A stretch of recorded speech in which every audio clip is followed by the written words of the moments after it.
Nous sommes de retour dans cette édition du 29 février 2024 et sans aucune surprise, puisque vous l'avez bien entendu, eh bien, il est l'heure désormais de retrouver dans notre quotidienne consacrée à l'actualité des marchés financiers, eh bien, James Destoity. Bonjour James.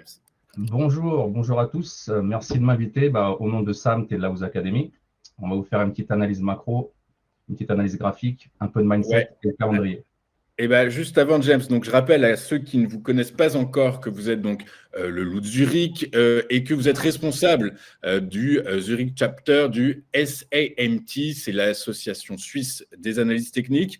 James, on va commencer vos market movers avec le titre de Nestlé. Nestlé, est-ce que l'espoir subsiste-t-il toujours sur la valeur alors que les résultats de l'exercice 2023 sont en deçà des attentes de la communauté financière et que les guidance ont été jugés timorés.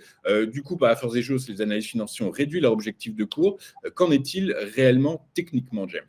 Alors, techniquement, je vais vous expliquer ça dans 30 secondes. Au niveau de la macro, les résultats étaient plutôt bons.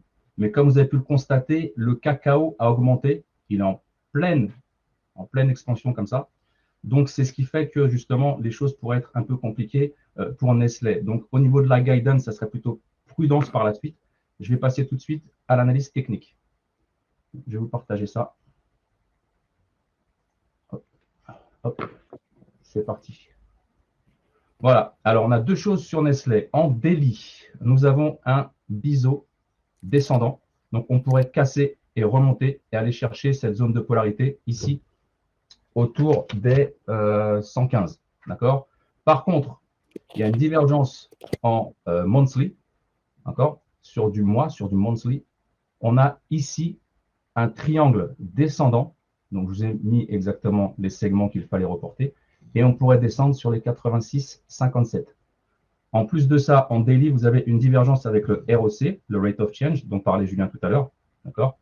Et ce qui ferait que potentiellement, on pourrait avoir une hausse à court terme, voire à moyen terme, mais sur du long terme ou sur du même court terme, là, on n'est pas très loin des 86,57. On pourrait rejoindre ce niveau-là puis rebondir.